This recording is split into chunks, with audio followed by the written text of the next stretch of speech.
नमस्कार, आप देख रहे हैं इंडिया न्यूज और आपके साथ मैं हूं अनुराग मुस्कान। मध्य प्रदेश की सरकार को व्यापम घोटाले की व्यापक आंच अब झुलसाने लगी है। आरोपों की आंच मुख्यमंत्री शिवराज सिंह चौहान के ससुराल तक जा पहुंची है। ऐसे में बड़ा सवाल यह है कि आखिर क्या है ये व्यापम घोटाला और कौन है इस घोटाले का मास्टरमाइंड जिसकी करतूत से उड़ी है शिवराज सरकार की नींद। बड़ी बहस इसी मुद्दे पर, लेकिन उससे पहले हेडलाइंस। अब तक की खास खबरों के प्रस्तुत करता है प्रकृति जैसी शुद्धता हमारी पहचान, MDH मसाले, the real spice of India, MDH। Rail किराए में बढ़ोतरी के खिलाफ देश भर में कोहराम, दिल्ली से वाराणसी तक गुस्से में लोग। उद्धव बोले ज्यादा बढ़ा किराया, जेटली ने कहा फैसला सही, राजनाथ ने कहा 5 महीने तक कम नहीं होगी महंगाई। लखनऊ में मचा घमासान, बीजेपी और समाजवादी पार्टी के कार्यकर्ता भिड़े, एक दूसरे पर भांजी लाठियां। पुलिसिया रवैये के खिलाफ SSP दफ्तर के अंदर धरने पर बैठे बीजेपी प्रदेश अध्यक्ष। मुंबई के परेल इलाके में नमन टावर में लगी आग, 20 से ज्यादा लोग फंसे, रेस्क्यू ऑपरेशन जारी। मुंबई के कैंपाकोला सोसाइटी से फिर बैरंग लौटी BMC की टीम, कड़ी कार्रवाई की दी चेतावनी। सोसाइटी के लोगों पर सरकारी काम में अड़ंगा डालने का केस दर्ज। कांग्रेस में सीएम बदलने को लेकर सरगर्मी तेज, एंटनी के बाद सोनिया गांधी से मिले महाराष्ट्र के सीएम पृथ्वीराज चौहान। हरियाणा और असम के सीएम पर भी गिर सकती है गाज। और MP के व्यापम घोटाले में सीएम के पूर्व PA पर शिकंजा, प्रेम प्रसाद को STF ने पूछताछ के लिए बुलाया। प्रसाद पर बेटी को पास कराने के लिए धांधली का आरोप।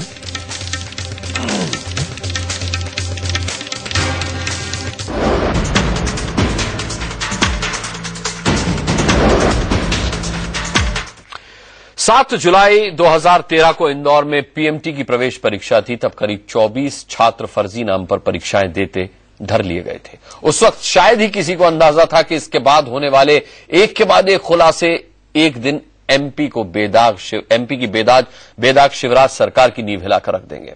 आज इस घोटाले के आरोप में पूर्व उच्च शिक्षा मंत्री और व्यापम के मुखिया रहे लक्ष्मीकांत शर्मा सलाखों के पीछे हैं। उनका OSD OP शुक्ला गिरफ्तार हो चुका है।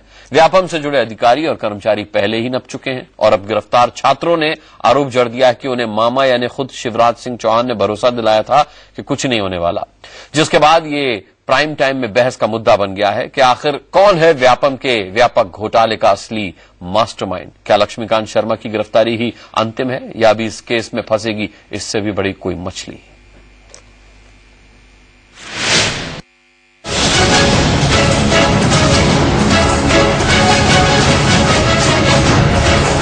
मध्य प्रदेश में इन दिनों व्यापम घोटाले की गूंज से सियासत गरमाई है।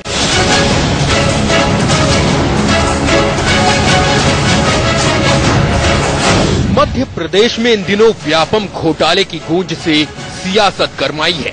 आरोपों की आंच से मुख्यमंत्री शिवराज सिंह चौहान भी झुलस रहे हैं और उनकी ससुराल भी।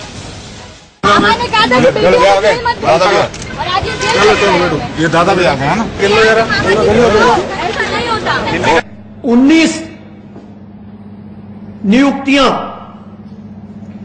माननीय मुख्यमंत्री जी की सम्मानित धर्मपत्नी साधना सिंह जी का पियर यानी मुख्यमंत्री जी का ससुराल गोंदिया, उससे 19 लोगों का चयन हुआ है और गोंदिया के इस 19 लोगों का नाम जब आया तो वो नाम की जानकारी रखने वाले और देने वाले उस अधिकारी का स्थानांतर क्यों कर दिया गया।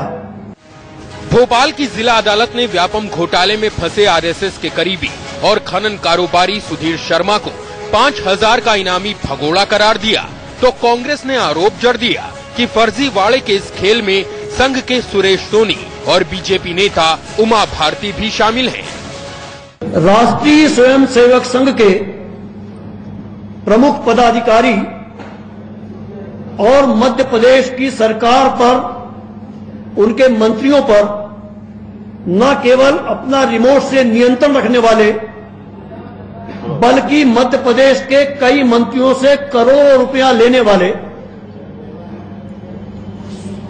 सुरेश सोनी STF की पहुंच से अब तक दूर क्यों हैं?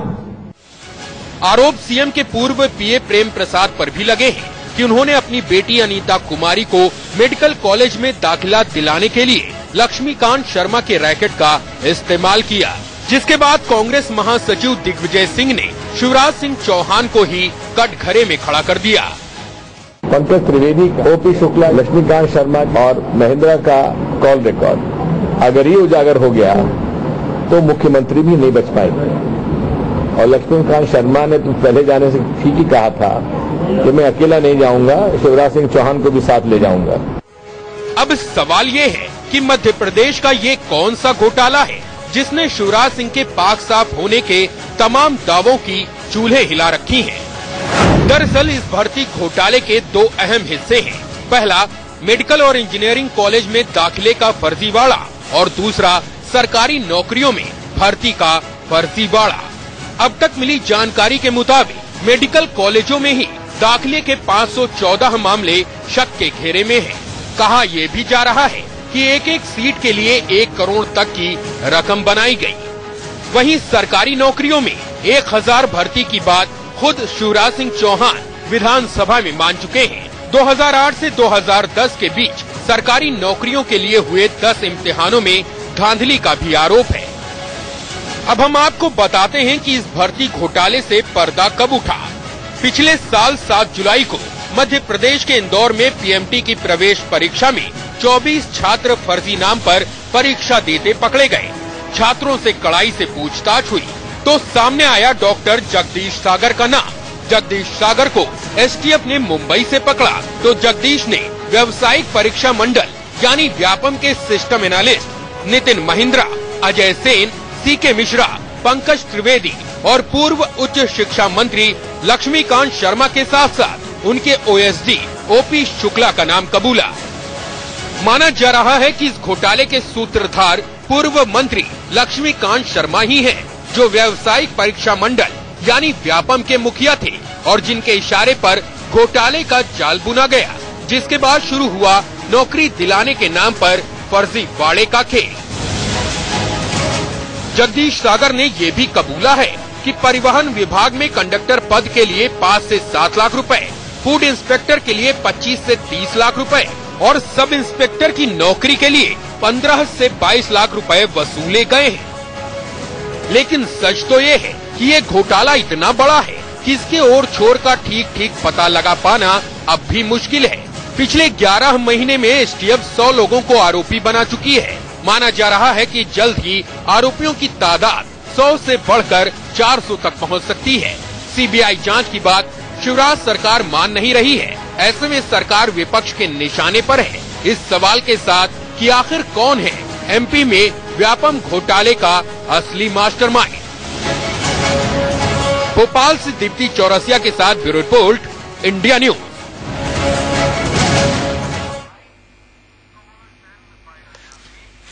चलिए, भोपाल से एडिटर न्यूज दीप्ति चौरसिया भी इस वक्त हमारे साथ हैं। कुछ ही देर में हमारे साथ के मिश्रा, कांग्रेस के स्पोक्स पर्सन, जिन्हें आप इस रिपोर्ट में भी देख रहे थे, वो भी जुड़ेंगे। दीपक विजय वर्गीय, बीजेपी लीडर, भी हमारे साथ जुड़ेंगे।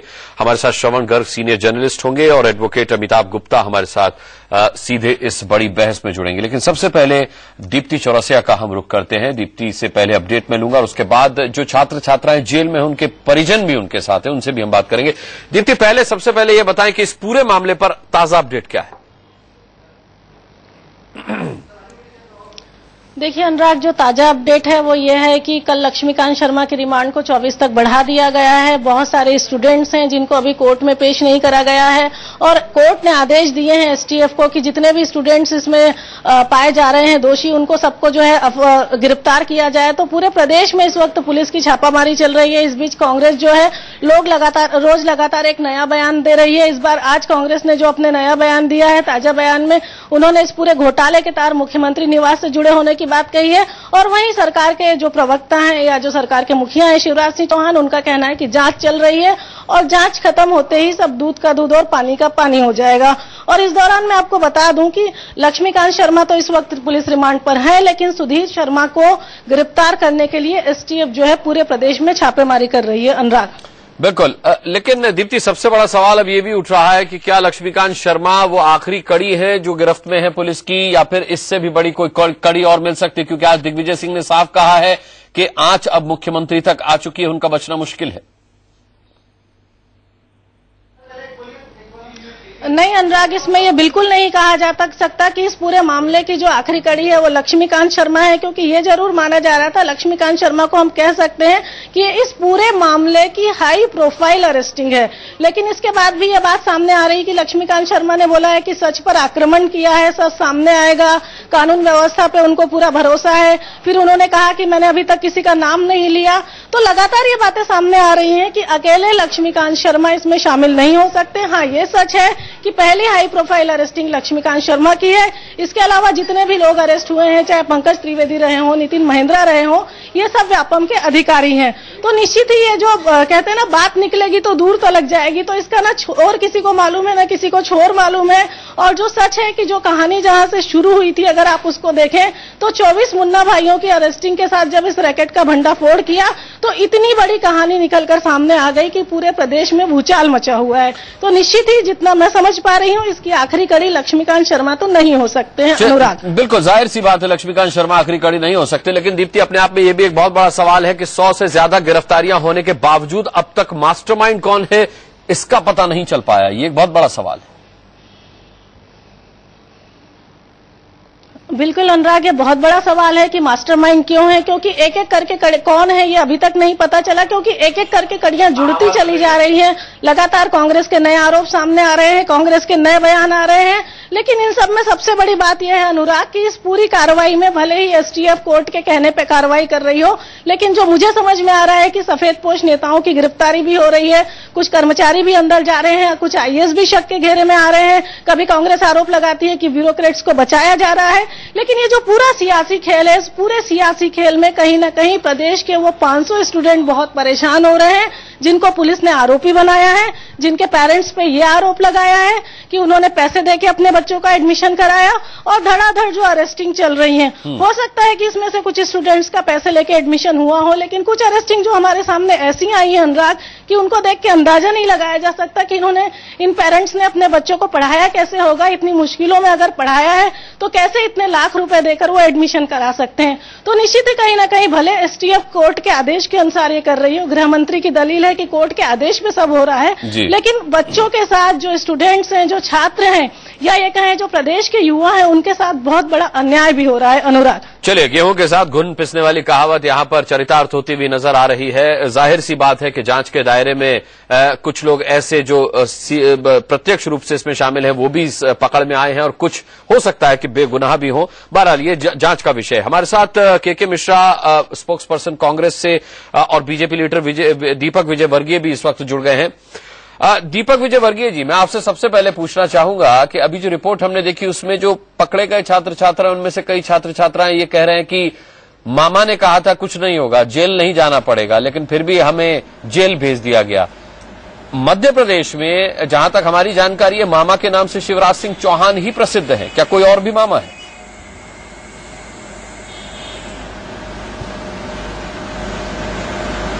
देखिए, व्यापम मामले में एसटीएफ जांच कर रही है, और इस मामले में सरकार का या पॉलिटिकल कोई ना तो इंटरवेंशन है, ना कोई इस तरह की कोई बात है। लिहाजा जो कुछ भी कार्रवाई हुई है वो जांच के संदर्भ में है और एसटीएफ कर रही है।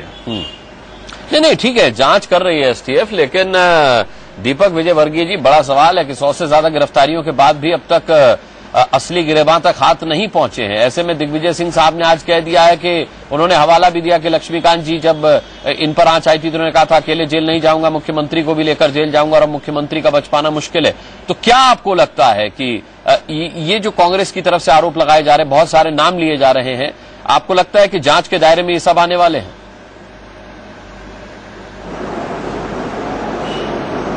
देखिए, जहां तक दिग्विजय सिंह जी की बात है तो उनकी बात को ना तो कोई मध्य प्रदेश में कोई गंभीरता से लेता है, ना देश में, और ना खुद कांग्रेस पार्टी गंभीरता से लेती है। जहां तक व्यापम मामले में कौन दोषी और कौन नहीं, तो मैं समझता हूं कि एसटीएफ की जांच हो जाने दीजिए। दिग्विजय सिंह की बात को गंभीरता से मत लीजिए, सच सामने आ जाएगा। अगर कोई दोषी है तो सामने होगा, अगर नहीं है तो साफ सुथरा निकलेगा। दीपक विजयवर्गीय जी मत लीजिए, दिग्विजय सिंह जी की बात को सीरियसली मत लीजिए, गंभीरता से मत लीजिए, लेकिन उन्होंने लक्ष्मीकांत शर्मा जी का उदाहरण दिया कि उन्होंने कहा था कि मैं अकेले जेल नहीं जाऊंगा। इस बात को तो आप लक्ष्मीकांत जी की बात को तो सीरियसली लेंगे कम से कम। नहीं, इस तरह की कोई बात नहीं हुई है और ये सब बेवजह की गॉसिप की बातें हैं। दिग्विजय सिंह जी कांग्रेस के नेता बेवजह बात कर रहे हैं, इस तरह की कोई बात नहीं हुई है। ठीक है, गॉसिप आपने कहा दीपक विजयवर्गीय। के मिश्रा जी, आप लोग जो इल्जाम और आरोप लगा रहे हैं, आपने उमा भारती का नाम लिया, कैलाश विजयवर्गीय का नाम लिया, दिग्विजय सिंह ने मुख्यमंत्री साहब का नाम लिया, बीजेपी को लगता है कि आप सिर्फ गॉसिप कर रहे हैं।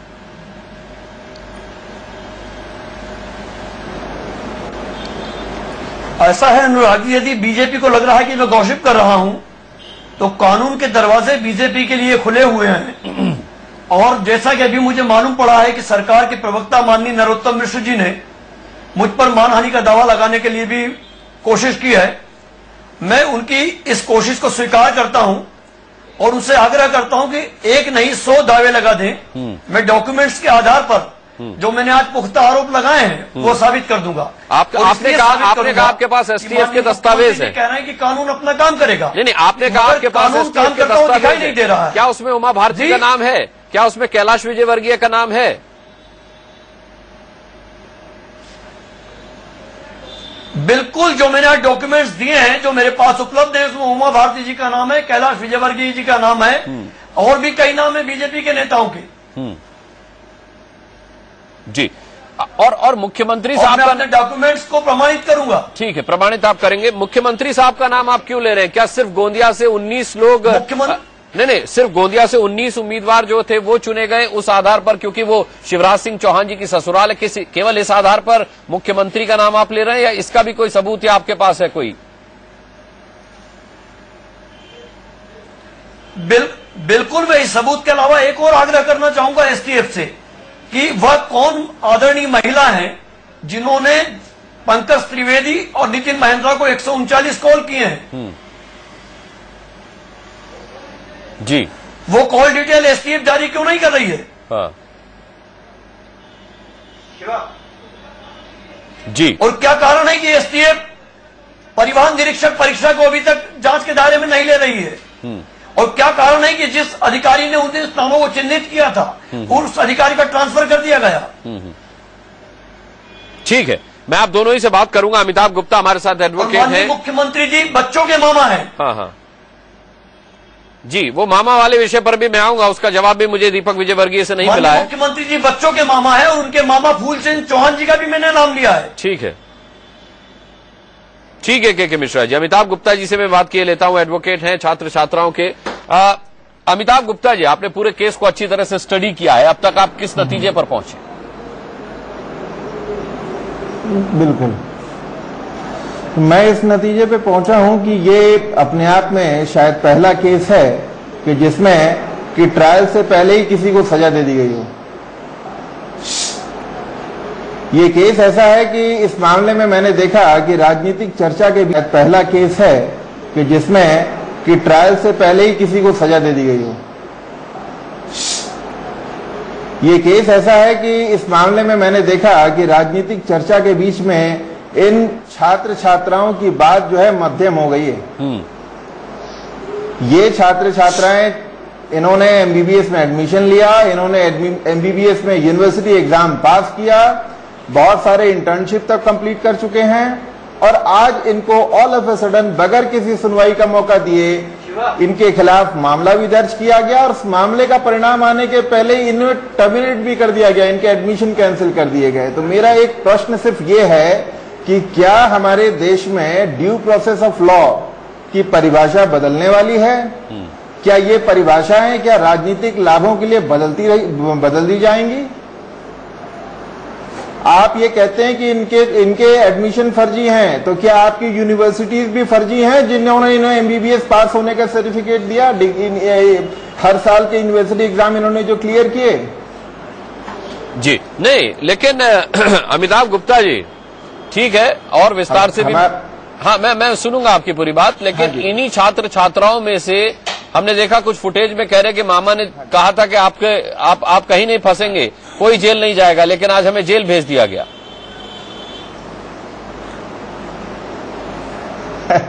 देखिए, मैंने आपसे पहले ही कहा कि राजनीतिक चर्चा में बच्चों की आवाज मध्यम ना हो जाए, क्योंकि इसमें बच्चों की आवाज ही तो उठा रहा हूं मैं। आरोपित किया गया है अमिताभ जी, बच्चों की ही तो आवाज उठा रहा हूं।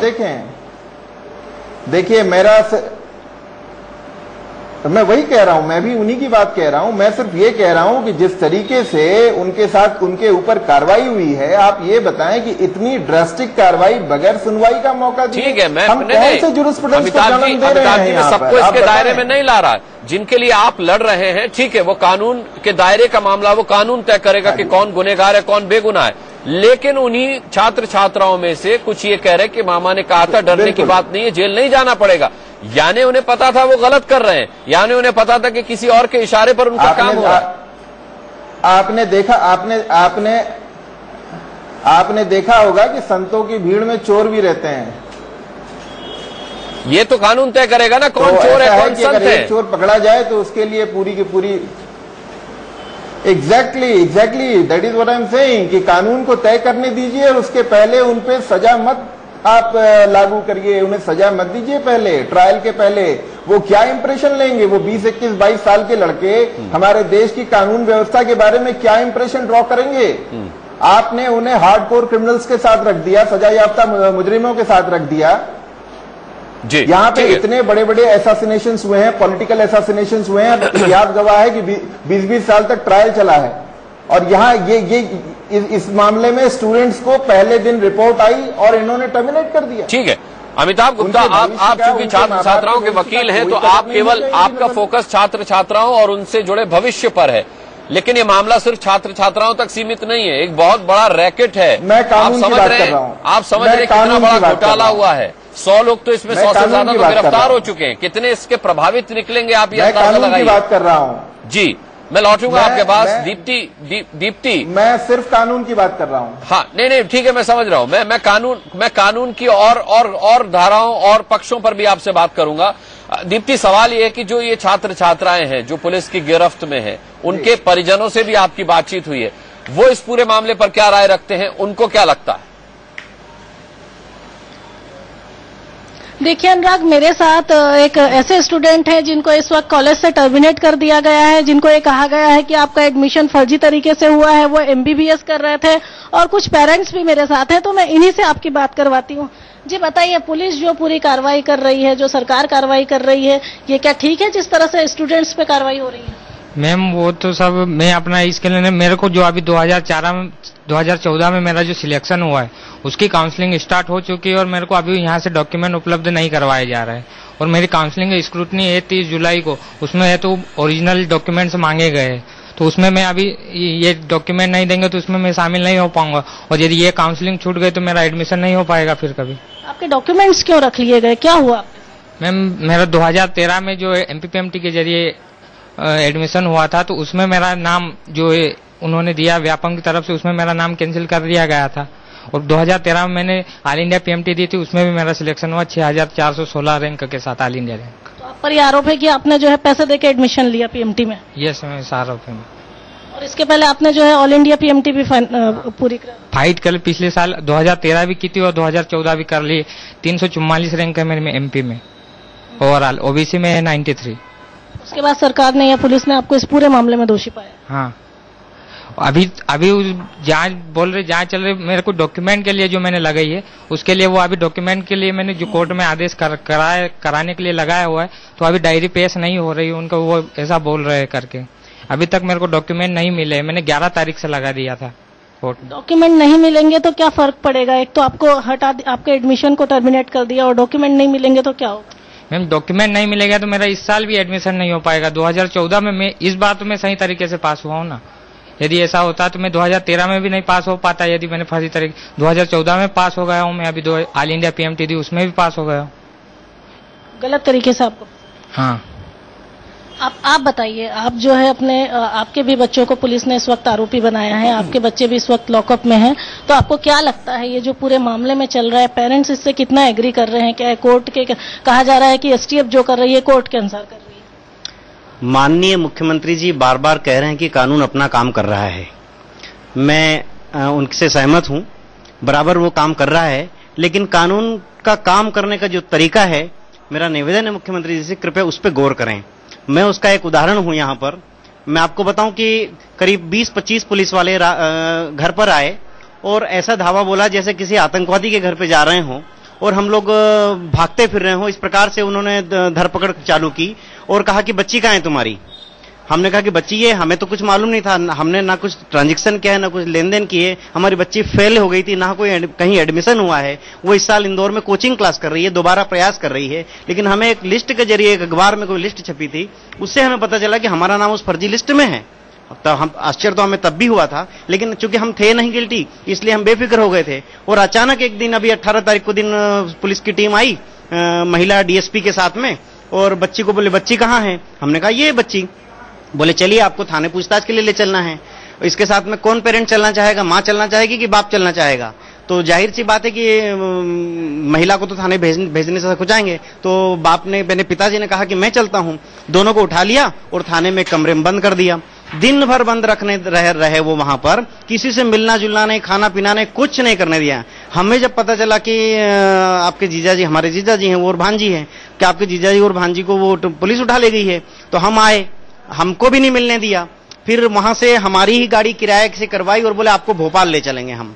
भोपाल रात को हम 1:30-2 बजे रात को पहुंचे। तब तक हमें खबर नहीं थी कि हमें कहां ले जा रहे हैं, कौन ले जा रहा है और कहां रखेंगे, आगे क्या होगा हमारा।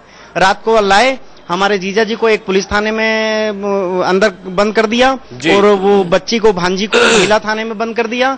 और उसके बाद क्या बर्ताव किया जा रहा है वहाँ? आपकी जो बच्ची है, आपकी जो भांजी है, उसके साथ वहाँ क्या बर्ताव किया जा रहा है महिला थाने? देखिए, बर्ताव के बारे में तो बुरा हमने नहीं सुना है। वहां पर खाना पीना आराम सब मिल रहा है। लेकिन ये जरूर है कि एक 10 बाई 10 के कमरे में 20-22 लड़कियां रह रही हैं। जैसे किसी डिब्बे में इल्लियां कैसे इधर उधर घूमती हैं, वैसे वो, मैंने वो सीन देखा तो मुझे वो याद आया सीन कि इल्लियां जैसे वो लड़कियां जो हैं वो इधर उधर लेटी हैं दरी पर। लौटेंगे आपके पास और परिजन है, उनसे भी हम बात करेंगे।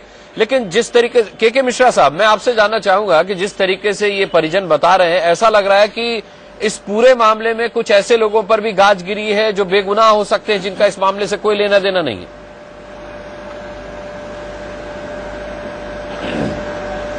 अनुराग जी, दुर्भाग्यपूर्ण यही है इस लोकतंत्र में कि जो लोग इस महाघोटाले के महानायक हैं और बड़े मगरमच्छ हैं, वो लोग व्हाइट कॉलर बन के घूम रहे हैं, और वे बच्चे जो इस भ्रष्ट सिस्टम के शिकार हुए हैं, वो बच्चे आज जेल के शिक्षों में हैं, उनके अभिभावक जेल के शिक्षों में हैं, उनके पिता माता जेल के शिक्षों में हैं, और वो आईएएस आईपीएस जिनके बच्चे पैसा देकर दाखिला ले पाए हैं, आज उनके अभिभावक के रूप में, चूंकि वो आईएएस और आईपीएस हैं, वो लोग आज बाहर एयर कंडीशन कमरों में बैठे हुए हैं और भ्रष्टाचार कर रहे हैं। यही लोकतंत्र की दुहाई है।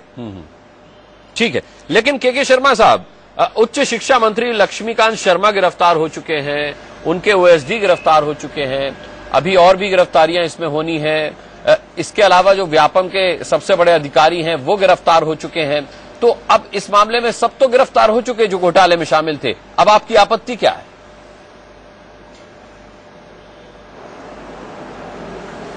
अनुराग जी, लक्ष्मीकांत जी ने स्वयं कहा है कि मैं तो जेल जाऊंगा और भी कौन बड़े लोग जाएंगे। तो यह इशारा किसकी ओर है? और बड़े लोग कौन हैं? किसी भी प्रदेश के मंत्री से बड़ा व्यक्ति कौन होता है? इस बात का भी तो खुलासा होना चाहिए। और ये मैं और आप नहीं कह रहे हैं, ये स्वयं लक्ष्मीकांत जी ने पुलिस कस्टडी में रहने के बाद मीडिया से कहा है। उसकी क्लिपिंग हमारे पास मौजूद है, आपके पास भी मौजूद है। तो वो बड़े कौन है और वो बड़े कब जेल के शिक्षों में होंगे? ठीक है, मैं पूछ लेता हूं। दीपक विजयवर्गीय हमारे साथ है। दीपक जी, यही वजह तो नहीं है कि कहीं मुख्यमंत्री साहब सीबीआई जांच से कन्नी काट रहे हैं, कतरा रहे हैं, अहमियत नहीं दे रहे उसको?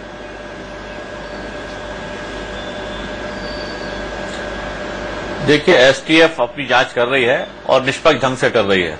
मैं समझता हूं जो कुछ जितनी गिरफ्तारियां हुई हैं, आपको भी कोई शक शुबा नहीं होना चाहिए कि शक के दायरे में अगर कोई है तो उस हर एक व्यक्ति से पूछताछ की जा रही है।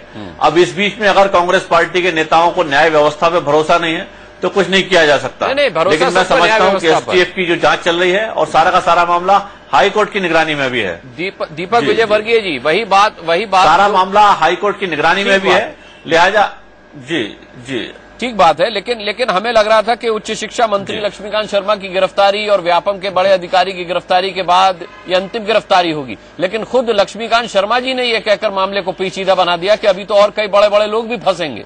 इसीलिए आपसे ये सवाल पूछा जा रहा है कि और वो बड़े बड़े लोग कौन है। नहीं, देखिए इन्वेस्टिगेशन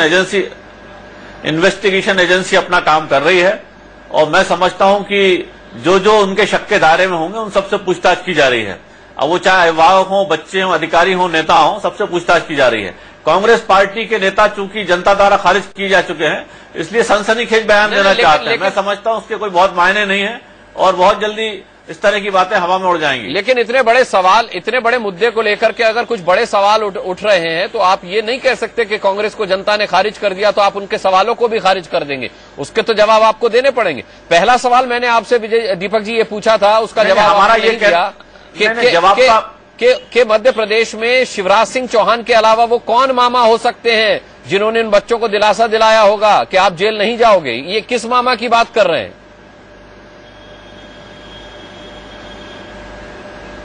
देखिए, पहली बात तो ये समझ लीजिए कि अगर कुछ गिरफ्तारियां हुई हैं एसटीएफ के द्वारा तो ना तो उसमें सरकार का कोई इंटरवेंशन है, ना किसी राजनीतिक दल का है। तो एसटीएफ का जवाब दे सकता है कि गिरफ्तारियां क्यों हुई हैं। मैं समझता हूं इसमें सरकार को दोष देना ठीक नहीं है। ठीक है, सरकार को दोष नहीं दिया जा रहा, लेकिन सवाल तो पूछे जा सकते हैं, उसका जवाब आपसे नहीं मिल रहा है। खैर, मैं एक बार जनता की, दर्शकों की जानकारी के लिए दीप्ति से चाहूंगा। सवाल हाँ बोलिए।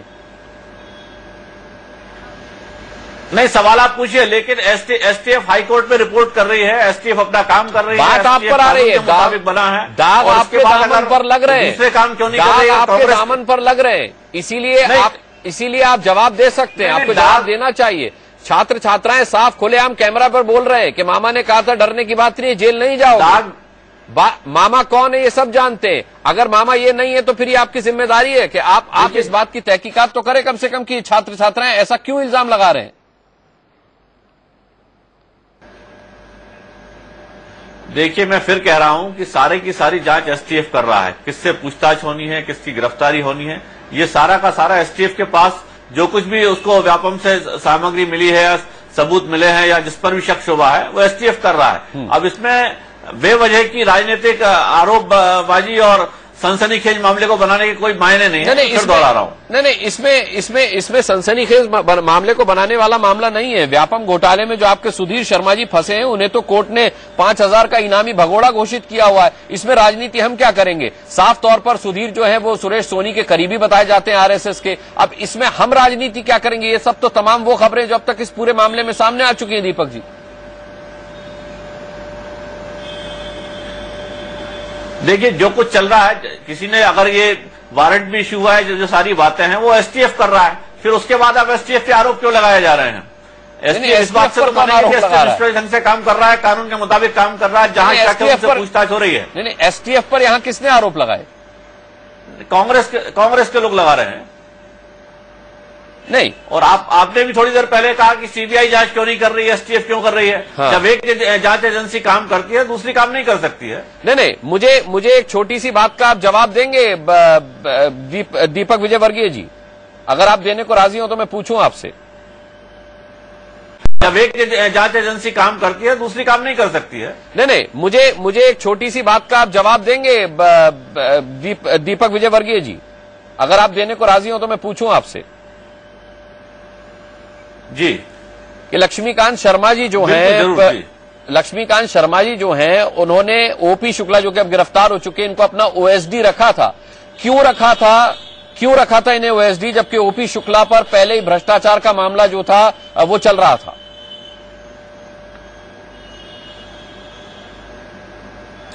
बाकायदा लोकायुक्त से शिकायत की गई थी उनके भ्रष्टाचार की। पदाधिकारियों को नहीं हो सकती, किस मंत्री ने नहीं, ये सारी जानकारी किसी राजनीतिक दल के पदाधिकारी को नहीं हो सकती है कि किसी मंत्री का ओएसडी अगर 10 साल पहले बना था तो क्यों बना था, जो भी बना होगा वो सरकारी अधिकारी होगा, नाम आए होंगे और रखा गया होगा। अब ये सारी बात जो संबंधित पक्ष है वो बता सकते हैं। ठीक है, संबंधित पक्ष बता सकते। आप पल्ला झाड़ रहे, कोई बात नहीं। मैं के मिश्रा जी आपसे जानना चाहूंगा कि लक्ष्मीकांत शर्मा जी को चलिए ज्ञान नहीं था कि वो जिसे ओएसडी रख रहे हैं, लोकायुक्त में उनकी शिकायत पहले से दर्ज है। इसके अलावा सीएम चौहान के पूर्व ओएसडी प्रेम प्रसाद जांच के दायरे में कि उन्होंने अपनी बेटी को क्लियर करवाया परीक्षा में।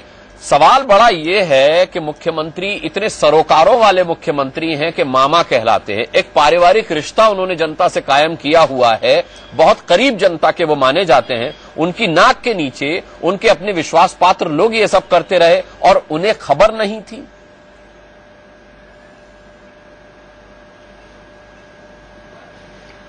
अनुराग जी, यही तो सरकार का इंटेलिजेंस का फेल्यूर है कि इतना बड़ा घोटाला चल रहा हो और मुख्यमंत्री जी को उसकी जानकारी नहीं रहे।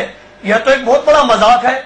मुख्यमंत्री जी के बंगले के नीचे रहने वाले एक मंत्री का नाम अभी आपने नहीं बताया, जगदीश देवड़ा जी का, जो परिवहन मंत्री थे। उनके पीए राजेंद्र सिंह गुर्जर का भी नाम है, जिसका नाम एफआईआर में है। एफआईआर में नाम होने के बाद एसटीएफ ने आज तक उसे गिरफ्तार क्यों नहीं किया है? और यदि मेरे मित्र दीपक विजयवर्गीय जी कह रहे हैं कि कांग्रेस को जनता ने खारिज कर दिया है, तो क्या इस बात की वो जानकारी देंगे मुझे कि क्या भारतीय जनता पार्टी को बहुमत भ्रष्टाचार करने के लिए दिया है? जवाब देना चाहेंगे आप दीपक जी? नहीं, बिल्कुल बिल्कुल। मैं ये कह रहा हूं कि कांग्रेस पार्टी के पास इस समय चूंकि कोई मुद्दा नहीं है, इसलिए बेबुनियाद और आधारहीन बातें की जा रही है। आपको मुद्दा नहीं लग रहा? व्यापक घोटाला आपको मुद्दा नहीं लग रहा? दीपक विजयवर्गीय तो एसटीएफ के पास है वो।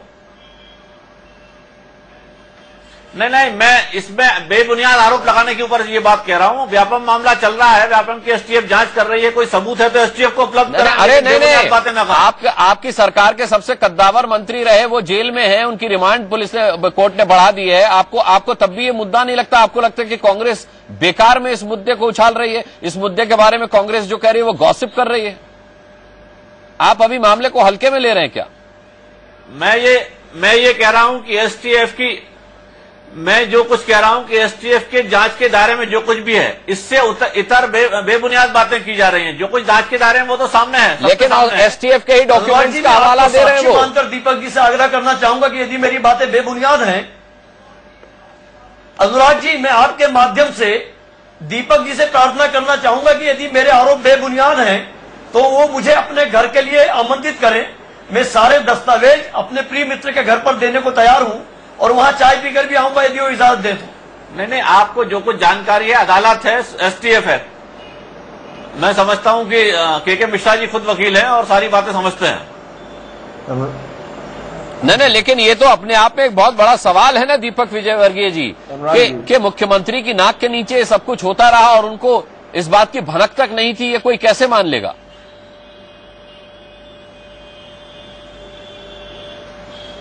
देखिए, एसटीएफ अपनी जांच कर रही है और सारा का सारा हाई कोर्ट के सामने है।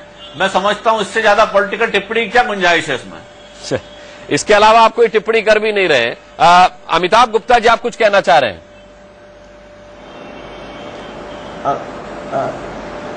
मैं ये कहना चाह रहा हूं विजयवर्गीय जी से कि एसटीएफ हाईकोर्ट को जवाबदार है और आपकी सरकार और आप जो हैं जनता को जवाबदार हैं। जनता को आपसे हर सवाल पूछने का अधिकार है। इन बच्चों के साथ ये जो ट्रीटमेंट हुआ, ऐसा क्यों हुआ, ये पूछने का हक है। और दूसरी बात कि डायरेक्टर मेडिकल एजुकेशन जो है वो तो सरकार का ही मुलाजिम है। उसने जो फैसला लिया कि इनके सारे एडमिशंस कैंसिल किए जाएंगे, क्या सरकार की मर्जी के बगैर लिया होगा? आपने बगैर जांच के, आपने बगैर क्रिमिनल कोर्ट के फैसले के सारे बच्चों के भविष्य पे तलवार चला दिया, सिर्फ अपने राजनीतिक फायदे के लिए, ये दिखाने के लिए कि आप ईमानदार हैं। क्यों? ये आचरण जो है आपको जवाब देना पड़ेगा बात कि आप फारिग नहीं हो जाते। आपकी एसटीएफ तब भी थी, आपकी पुलिस तब भी थी जब ये फर्जीवाड़े हो रहे थे। वो छुट्टी पर नहीं गई थी उस समय। अमिताभ गुप्ता जी, जिन भी छात्रों के एडमिशन कैंसिल हुए हैं, जिनकी गिरफ्तारी हुई है, जिनसे पूछताछ हो रही है, वो सबके सब आरोप के घेरे में हैं। और मैं समझता हूं कि एसटीएफ को कोई ना कोई सबूत उनके खिलाफ मिले होंगे, नहीं मिले होंगे तो अदालत में पाक साफ साबित हो जाएंगे वो। लेकिन देश की जो न्याय प्रणाली है उसमें न्यायिक प्रक्रिया से तो गुजरना पड़ेगा। मैं वही कह रहा हूं कि कोर्ट में वो सबमिट तो करें, एग्जैक्टली गुजरना पड़ेगा, लेकिन सजा पहले क्यों? प्रक्रिया के पहले ही सजा क्यों? आपके अंदर कुव्वत है तो आप 6 महीने के अंदर ट्रायल निपटाइए ना। ठीक है, लेकिन आपके पास अदालतों की कमी नहीं है, पुलिस की कमी नहीं है, बोलना चाहूंगी सरकारी वकीलों की भी कमी नहीं है। दीप्ति को सुन लेते। दीप्ति बोलिए। अनुराग, दीपक विजयवर्गीय का तर्क है कि ये सारे छात्रों पे ये सभी आरोप के घेरे में है, इन पे जांच चल रही है, तो नेताओं पे भी कई तरीके के आरोप लगते हैं। मैं छोटा सा सवाल पूछना चाहूंगी, जब मंत्री और नेताओं पे आरोप लगते हैं तो क्या वो तुरंत इस्तीफा दे देते हैं? तब तो यही बोलते हैं ना कि जांच एजेंसी जांच करेगी। तो आखिर इन बच्चों के भविष्य के साथ कैसे सरकार ने एकदम से खिलवाड़ कर दिया, कैसे इन सबको टर्मिनेट कर दिया, कैसे इनको कॉलेज से निकाल दिया, जब तक ये तय नहीं हुआ कि इन्होंने गलती करी है या नहीं करी है, इन पे जो आरोप लगे हैं वो सही साबित हुए हैं या नहीं हुए हैं, उसके पहले कैसे इनको सजा दे दी गई? जब आरोप मंत्रियों पे लगते हैं तो मंत्री क्यों नहीं तुरंत इस्तीफा देते हैं? अनुराग, सबसे बड़ा सवाल यही है मेरा दीपक विजयवर्गीय से। लेकिन दीपक विजयवर्गीय दीप्ति किसी भी सवाल का जवाब नहीं दे रहे हैं। वो तमाम कानून और एसटीएफ का हवाला जरूर दे रहे हैं, लेकिन बहुत अच्छी बात अमिताभ गुप्ता ने कही कि एसटीएफ अगर हाईकोर्ट के लिए जवाब दे है तो आप जनता के लिए जवाब दे सीधे तौर पर। जवाब तो आपको देना पड़ेगा दीपक जी।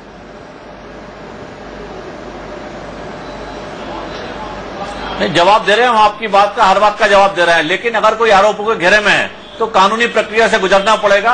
अमिताभ गुप्ता जी जो खुद कह रहे हैं ड्यू प्रोसेस ऑफ लॉ जो है इस देश की, उससे गुजरना पड़ेगा। अब उसमें निश्चित तौर पर यह हो सकता है कि बाद में कुछ लोग साफ सुथरे साबित हों, लेकिन ये प्रक्रिया के बाद ही साबित होगा। नहीं, लेकिन एसटीएफ के दस्तावेजों का हवाला देकर के मिश्रा जी तो आरोपों के घेरे में उमा भारती जी को भी ला रहे हैं, कैलाश विजयवर्गीय को भी ला रहे हैं, फिर आरोपों के घेरे में तो वो भी आ गए।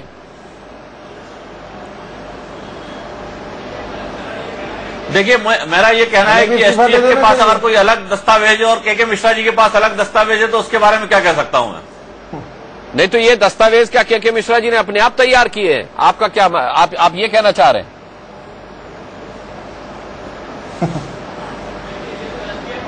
देखिए, ये तो एसटीएफ बता सकता है, लेकिन मैं ये जरूर जानता हूं कांग्रेस पार्टी के बहुत सारे नेता फर्जी डॉक्यूमेंट इस तरह के तैयार करते रहे। रमेश भंडारी जी कांग्रेस पार्टी के बहुत बड़े नेता थे और उन्होंने इस तरह के दस्तावेज वीपी सिंह के बारे में तैयार किए थे, तो कांग्रेस ने दफ्तर में भी किसी ने पहुंचा दिया तो कोई बड़ी बात नहीं है। के मिश्रा जी, कांग्रेस में राष्ट्रीय स्तर पर एक डर्टी ट्रिक्स डिपार्टमेंट चलता है और इस तरह की कोई गतिविधि हो सकती है। जी अनुराग जी, मैं पूछना चाहता हूं आदरणीय दीपक जी से कि जो मार्कशीट विषयांतर कर रहा हूं कि जो मार्कशीट देश की मानव संसाधन मंत्री जी को लेकर जो मामला आया है या दिवंगत मुंडे जी को लेकर आया है, तो वो भी क्या मध्य प्रदेश की सरकार ने बनवा कर दी थी? अब आप बताइए कि मार्कशीट फर्जी कहां बन रही है? डर्टी पॉलिटिक्स कांग्रेस कर रही है कि आपके नेता कर रहे हैं? झूठे शपथ पत्र दे रहे हैं। विषयांतर करना मैं नहीं चाहता हूं। देखिए, विषयांतर आप करेंगे तो सोनिया गांधी जी और राहुल गांधी जी की मार्कशीट का सवाल मुद्दा नहीं है, वो मुद्दा नहीं है, तो बेहतर है। नहीं, आप साबित करिए, यदि फर्जी डॉक्यूमेंट है तो बिल्कुल डॉक्यूमेंट साबित करिए। जो कुछ आप कह रहे हैं वो सोनिया गांधी जी के बारे में है, राहुल गांधी जी के बारे में। आप भ्रष्ट लोगों को बचाने के लिए कुतर्क कर रहे हैं, तर्क नहीं कर रहे हैं। आप तर्क कीजिए। आप अपनी बात को तर्क कह सकते हैं, दूसरे को तर्क कह सकते हैं, लेकिन इस बात के कोई मायने नहीं है। सारी बात अदालत में साबित होनी है, सारी जांच इन्वेस्टिगेशन एजेंसी को। आप न्याय करने वाले कौन? मैं कब न्याय कर रहा हूं? मैं तो कह रहा हूं इन्वेस्टिगेशन एजेंसी को अपना काम करने दीजिए। अगर आपके पास कुछ है तो इन्वेस्टिगेशन एजेंसी को दीजिए, कोर्ट में दीजिए। बाकी इससे इतर आरोप लगाने का कोई मायने नहीं है। जी चलिए अनुराग जी, दीप्ति, मैं अमिताभ आपके पास आता हूं। दीप्ति, कुल मिलाकर के सरकार ने पल्ला भी झाड़ लिया है और हाथ भी।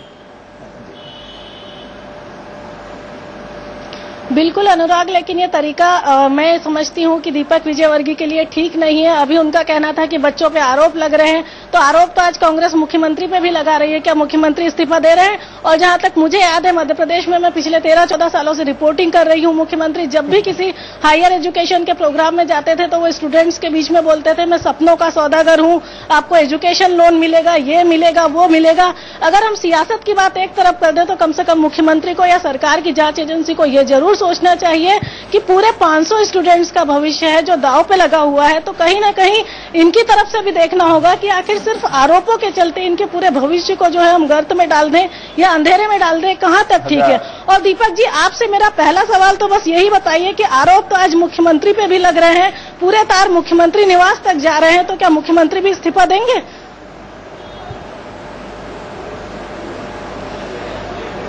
देखिए, एसटीएफ के पास जिस बात के सबूत हैं, एसटीएफ उसी बात की जांच कर सकती है। और मैं समझता हूं कि एसटीएफ के पास दीपक जी, ये बात एसटीएफ की नहीं है, एसटीएफ जांच करेगी, बात अलग है। मैं केवल आरोप की बात कर रही हूँ। दीपक जी, बात अभी आरोप तक है। दीपक जी, बात अभी आरोप तक है, जांच और सबूत तक तो हम गए ही नहीं है, हम तो केवल आरोप की बात कर रहे हैं। देखिए, आधारहीन आरोप को नेता पे जो आधारहीन आरोप आधारहीन है। दीपक विजयवर्गीय जी, नैतिकता के आधार पर तो बड़े बड़े मुख्यमंत्रियों ने इस्तीफा दे दिया है और नैतिकता के आधार पर आप जवाब तक देना नहीं चाह रहे हैं। कम से कम नैतिकता के आधार पर जवाब तो दीजिए। नहीं, नैतिकता के आधार पर झूठे आरोप थोड़ी लगाए जा सकते हैं। नहीं, झूठे ये कोई तुक नहीं है। नैतिकता के आधार पर झूठे आरोप लगा दिए जाएंगे और सामने वाला से आप कहेंगे कि आप कहीं से सबूत लेकर आइए। इस बात के कोई मैं नहीं कह रहा, लेकिन जिन छात्रों छात्र झूठे आरोपों के तहत फंसे हैं, उनके भविष्य से आपको कोई लेना देना नहीं है। एग्जाम देते हैं, अपने दामन पर पड़ रहे दागों को आप झूठा बता रहे हैं, ये तो ठीक बात नहीं कह रहे। दीपक विजयवर्गीय जी। अनुराग जी, देखिए, किसके दामन पर लगे हुए दाग झूठे हैं, किसके सच्चे हैं, ये आप तय कीजिए। मैं ये कह रहा हूँ, आप तय मत मामले कीजिए। में जो परिधि है उससे इतर फालतू के, अरे एसटीएफ के पास किसके खिलाफ सबूत है, किसके खिलाफ नहीं है, मैं तो तय करने वाला कौन होता हूं। लेकिन आप ये कैसे कह सकते हैं कि फला के खिलाफ आप जांच कीजिए, फला के खिलाफ नहीं कीजिए? जिसके खिलाफ प्राइमा फेसी कोई सबूत होंगे उसी के खिलाफ जांच होगी। नहीं, लेकिन अगर तार मुख्यमंत्री निवास से जुड़ रहे हैं तो उस पर आप नैतिकता के आधार पर कम से कम स्पष्टीकरण तो दे सकते हैं।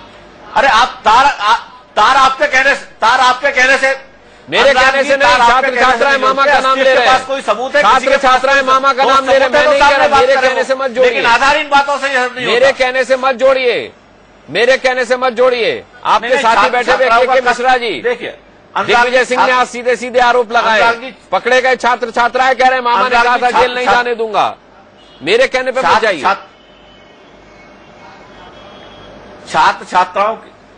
छात्र छात्राओं की दिक्कत और कष्ट समझा जा सकता है। यह निश्चित तौर पर हो सकता है कि उनमें से बहुत सारे निरपराध हों, लेकिन एसटीएफ को उनके खिलाफ सबूत मिला है तो जांच से गुजरना पड़ेगा। लेकिन आपने तो उनका भविष्य चौपट कर दिया। बहुत सारे लोग बाद में पाक साफ साबित होते हैं।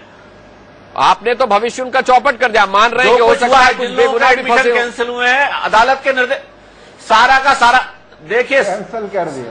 सरकार ने कुछ नहीं किया, सारा का सारा मामला हाईकोर्ट के निर्देश पर हो रहा है। जिनके एडमिशन कैंसिल हुए हैं, जो कुछ हुआ है सब हाईकोर्ट के निर्देश पे हुआ है।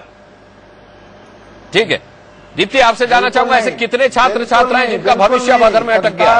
सरकार ने निरस्त किए हैं। देखिए, अभी तक जो सामने आ रहा है अनुराग, लगभग 500 छात्र छात्राएं हैं जिनके बारे में बताया जा रहा है कि इनको इस पूरे मामले में आरोपी बनाया गया है और उनकी जो है लगातार गिरफ्तारी के लिए पूरे प्रदेश में एसटीएफ की छापामार कार्रवाई चल रही है। और यहाँ जो अगर हम बात करें भोपाल के थानों की या इंदौर की, इस तरह से लाइन लगा के स्टूडेंट्स खड़े रहते हैं अपनी जमानत के लिए। और ढेर सारे स्टूडेंट जो आपको अभी पेरेंट्स भी बता रहे थे कि किस तरह से उन लोगों को सबको ठूस ठूस कर जो है थानों में रखा गया है।